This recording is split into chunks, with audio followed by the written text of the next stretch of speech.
Hi everyone, my name's Scott, welcome to Planes, Trains, Everything, and welcome to the base of Ben Nevis. Last year on this fine channel, I walked the West Highland Way from Mhuillin, just north of Glasgow, to Fort William, over 5 stages, distance of 95.6 miles. To make it harder, I decided to add 2 extra stages onto the walk. Glasgow city centre to Mhuillin at the start, and Fort William to the summit of Ben Nevis at the end. What could possibly go wrong? Well, I found out 5.5 kilometres from the summit.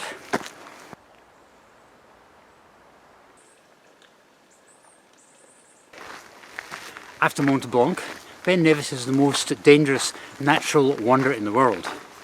On average there are 3 deaths and 20 notable accidents per year.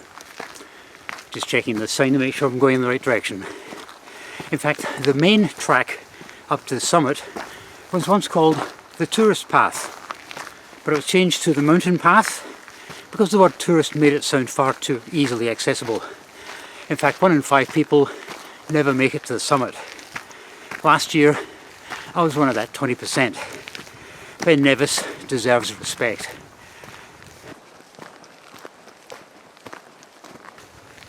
I last made it to the summit of Ben Nevis back in the 1990s, and at that time the trail was a mess. People avoided the muddy puddles and things by starting a new parallel path. This is an alpine environment and it can take years for grass to grow back. 2 weeks after I got home, on the local Scottish news, there was a report about the state of the path and why urgent work was required to curb the erosion.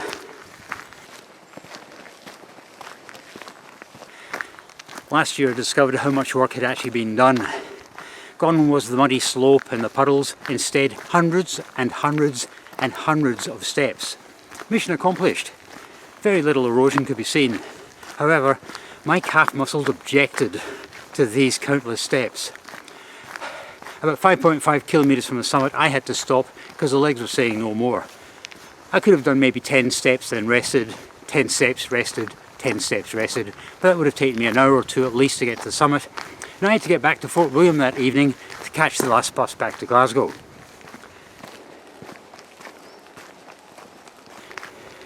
If you've never seen the series of 7 videos, there are links below, especially the last one where you can see me suffer trying to get up Ben Nevis. For the viewers who had followed me all the way from Glasgow, I actually felt I'd let you down, considering you had followed me all the way from the River Clyde. This is my second attempt, and that's why it's called Ben Nevis 2.0, and this video is for you guys.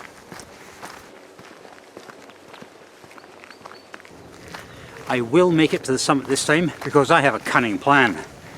I'm not using the mountain path, but a secondary trail called the North Face Path, and it starts in the village of Torlundy, just north of Fort William. In fact, this used to be the original path up to the summit. It's around about 2 kilometres longer, but it's a more gradual ascent. There are no steps, nasty steps, it's all kind of a gradual ascent like that. It's only when you reach a kind of a false flat 5 kilometres from the summit do you join the main path, the mountain path from Fort William, and you can't avoid the steps. But at least I'm more than halfway there.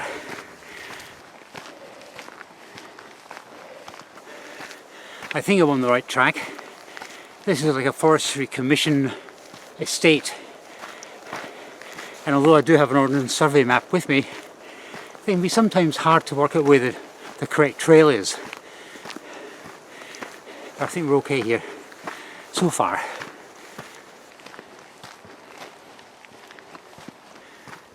This is a reasonably well maintained track so far, so I'm pretty sure I'm on the right path. In fact, up ahead I can see daylight. I can see moorland, and that's exactly what the Ordnance Survey map says. So I think we're going to get there. Also, I took my jacket off. It's just a lightweight, kind of a spray jacket thing. But whoa, it was like a sauna inside. So bare arms now. And I think at some point in the not too distant future, the old hat and the shades will be going on. Right on cue, the forest opens up.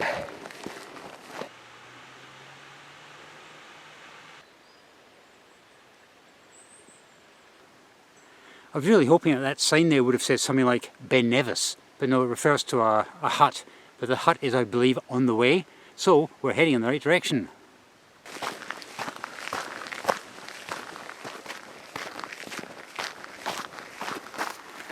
Okay, time for a couple of Ben Nevis factoids and a weather forecast. Ben Nevis is the UK's highest mountain at 1,345 metres or 4,413 feet, and it has a lot of flies and midges. At the summit, the wind is expected to be just about 5 miles an hour, which is absolutely amazing. Usually there's a gale blowing up there. Visibility is very good, up to 30 kilometres or 19 miles. Temperature is a balmy 6 degrees Celsius, whereas down in Fort William it's 15 degrees Celsius. Right, less talking, more walking.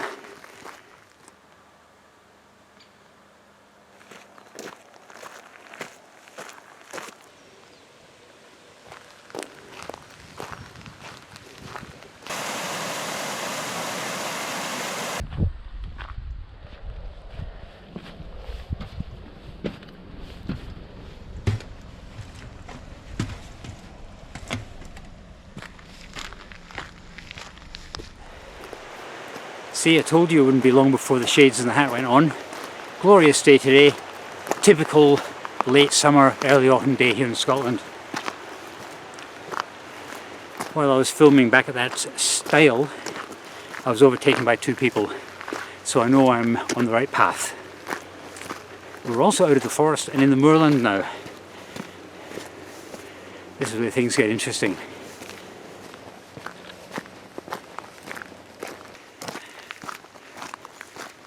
I'm so glad I got up at 5 AM this morning to do this. It wasn't such a good idea at 5 AM, but I'm so glad I'm here now. This is amazing.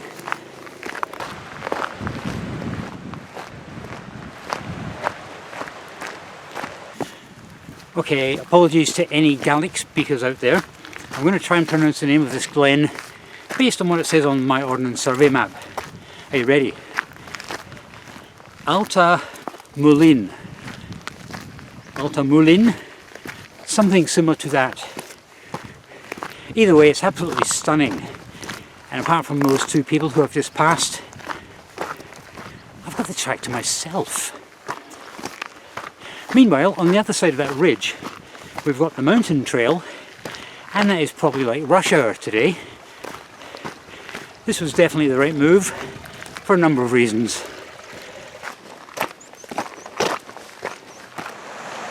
Last night I was checking 1 or 2 little things just before I left this morning, and one hill walking website said you cannot access the summit of Ben Nevis from the North Face path, and according to the Ordnance Survey maps you can. Somewhere over there's a path. Of course you can't see it, but it then goes around this ridge and boom, it joins all the traffic on the other side. To be honest, I was a little bit worried about this walk because, foolishly, I've started running again. I haven't run since before COVID, and I saw part of my local Paisley 10k race this summer, and I thought, I really must get fit and go in that race again, because that's great fun, and it's a great community thing. And of course, the legs are getting there, they're getting stronger, but they're also reminding me that someone of my age shouldn't be pushing myself so much. I'm sure we can do this. Compared with the mountain trail on the other side of that ridge, this is a walk in the park. Well, relatively speaking. This is easy. I wish I'd tried this last time.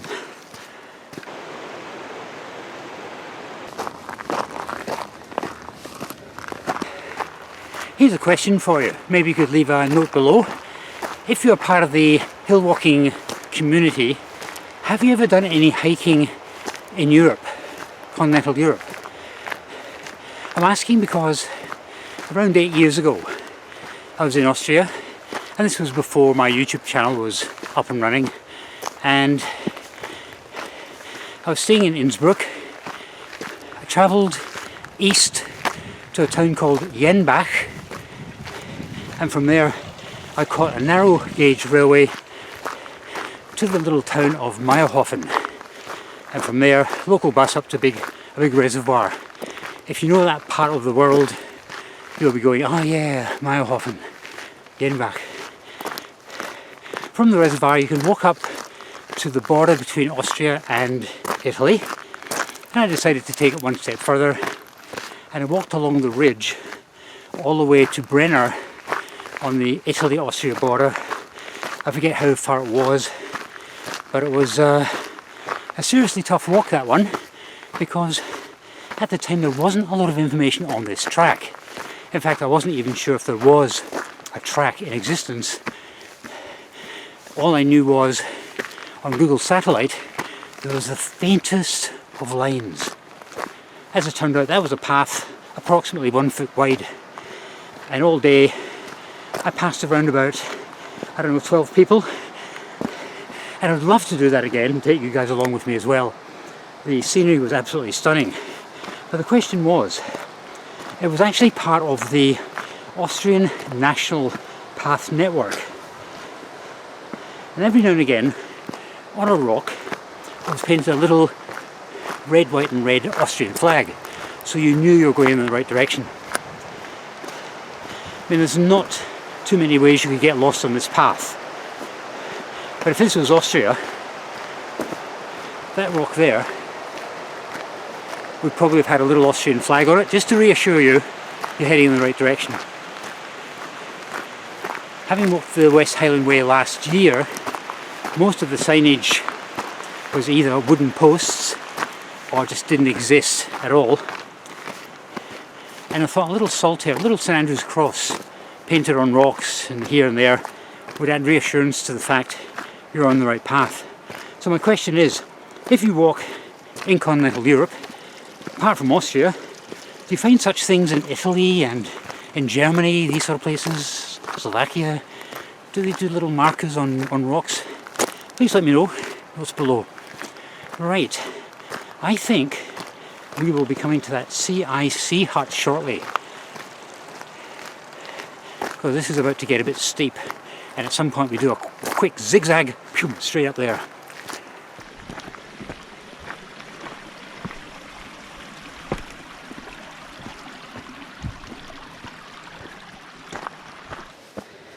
There are steps on this track, but 99% of the path is actually an easy ascent. I see this as a warm-up for the old calf muscles for what's to come. To be honest, I haven't seen a lot of CIC huts in my days, but that's what I would imagine one to look like.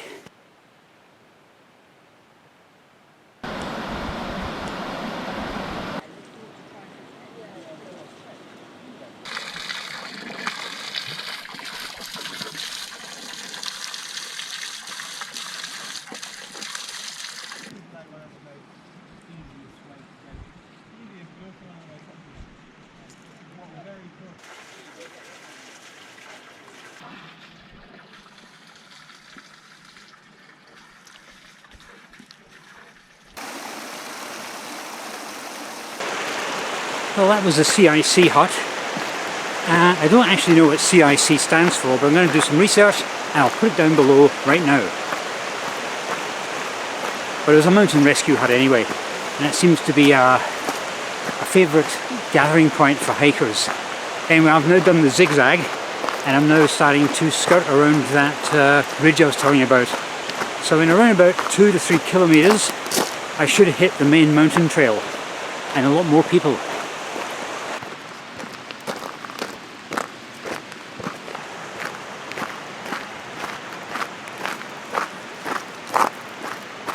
Most of the north face of Ben Nevis is in shadow, but there's a good shot here. I'll show you how craggy it is. Right, this is not maintained at all. It's quite rough, this path. In fact, it keeps going down. I just checked my Ordnance Survey map to see if I was on the right track, and I am. So to climb a mountain you actually have to go downhill. Work that one out. But it is the only path on this side of the stream, so we are heading in the right direction.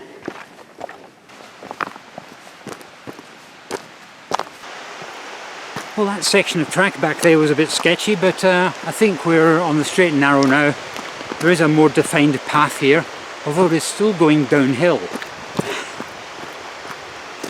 Every foot we go down means extra steps to get back up again around the corner of this ridge.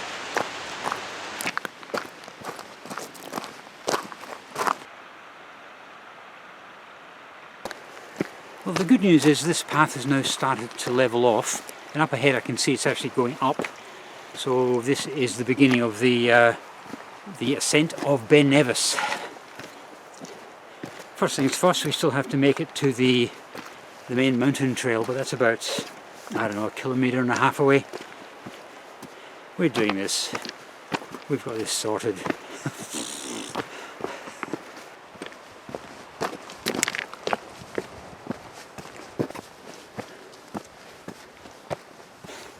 Some parts of this track are pretty muddy. I don't know if it's because I've been in the shadow of Ben Nevis for so long, or because of the altitude, or maybe a combination of the two. It's definitely getting quite chilly here, but we're about to come out of the shadow and we'll see if things warm up. This track is actually quite hard going. I've got a strict timetable to keep because I need to catch that last bus back to Glasgow tonight. And I'm on time more or less. With all due respect to the good people of Fort William, I don't want to be stranded there tonight. Just trodden a big puddle. Yep, here comes the sunshine.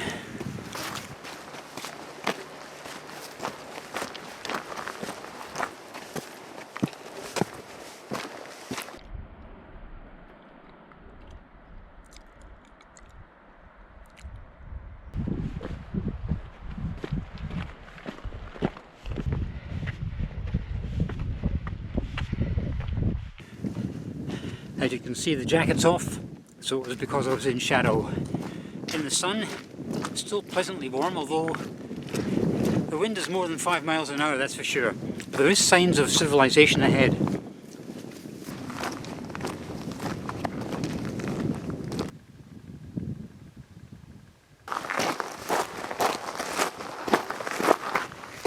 I've just had a flashback to last year when I was walking the West Highland Way. When you walk the West Highland Way, you say hello, everyone says hello back to you. But I noticed on the very last leg of that walk, between Fort William and Ben Nevis, you say hello to people and they ignore you, or they look at you as if you've got a problem. These are the city slickers, you know. And I've discovered, since leaving the rescue hut, which was a mecca for hikers, once you get here to this kind of false flat part before you hit the steps, you're getting a lot of day trippers here, and you say hello to these people and they look at you as if you're seriously strange. Different type of people. However, I can see up ahead masses of people and the start of the final assault of Ben Nevis.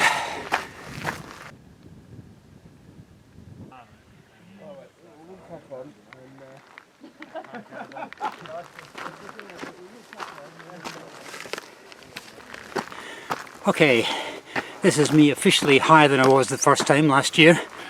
Now I'm on the really hard bit. It's up and up and up all the way. This is the bit I was dreading.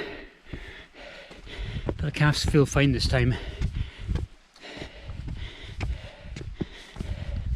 Ben Nevis 2.0 is in sight.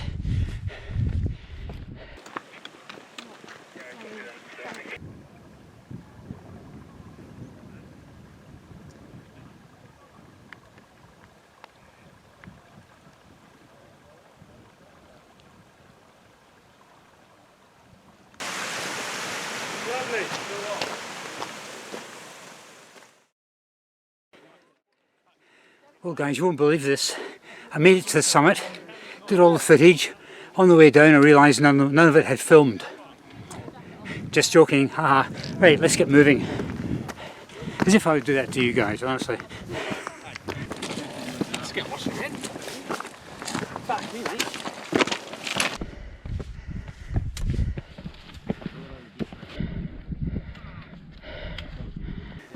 How embarrassing. Climbing Ben Nevis. Someone recognises me. There's no escaping the fame, darlings. Mortified. But I've got a question for you. I'm going to leave it to the end of the video, but it's to do with hiking etiquette and the unwritten rules of walking along a path. So please keep tuning to the end and I'll ask you the question, because I am seriously keen to see what your feedback is on this subject.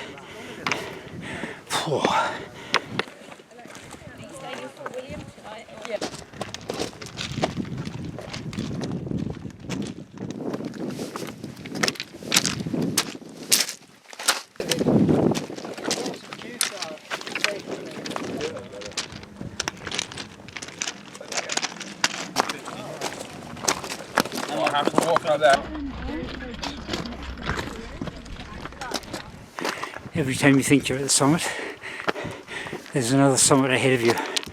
Oh boy. We're going to do this, but the legs aren't happy.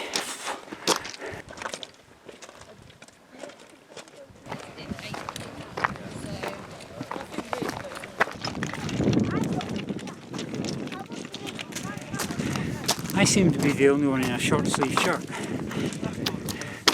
Yeah, it's getting a bit chilly up here. Oh.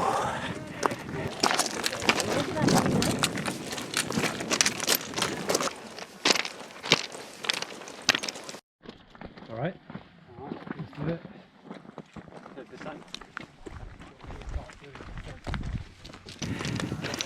At last, it's levelling off. Ben Nevis 2.0 under the belt.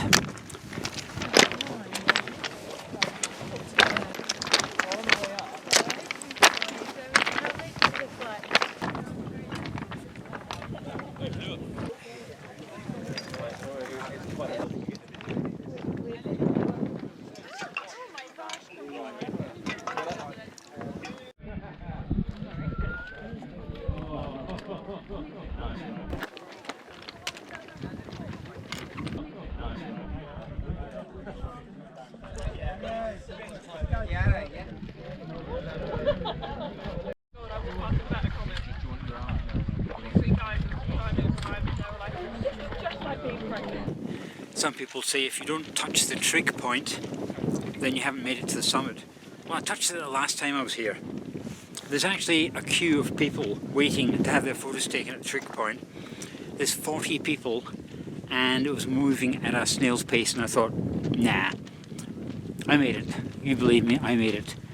Right, let's look at this view, and then I've got a couple of hiking etiquette questions to ask you.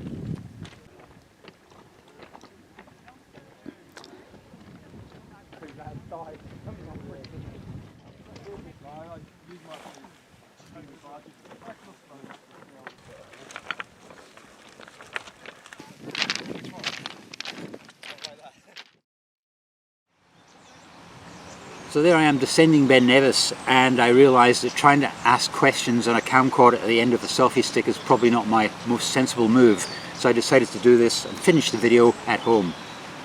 Question number one, and there are two questions. Question number one was, if you're walking along a track, do you keep to the left, keep to the right, or do you meander? Now I keep to the left as a general rule, but I found myself meandering because you automatically take the path of least resistance. Why walk over stones when you can walk over gravel? Simple. Question number two. You're walking up the mountain track on Ben Nevis and you meet someone head on. You might be keeping to the left, keeping to the right, or meandering. Who gives way to whom? Going up the mountain, I thought, well, give way to the guy going up because it's a tough old climb. Give them a break, get out their way. But having descended now, I realise that's much, much more dangerous descending than going up. And in fact, of the 20 or so notable accidents per year, I'm pretty sure most of them are descending the hill. I actually twisted my right knee going down and I was in extreme pain, a woman behind me twisted her ankle, and based on what she screamed out, which I can't repeat on this family channel, she did herself an injury. And at one point a young guy in his 20s suddenly sat in the grass grabbing his leg because he'd obviously injured himself as well. It's a tough old climb going up, but it's more dangerous coming down. So I think you give way to the people coming down. What do you think? Anyway guys, thanks very much for coming along on Ben Nevis 2.0. I knew I would make it this time. I knew you were behind me all the way. I appreciate your support, and I'll see you next time.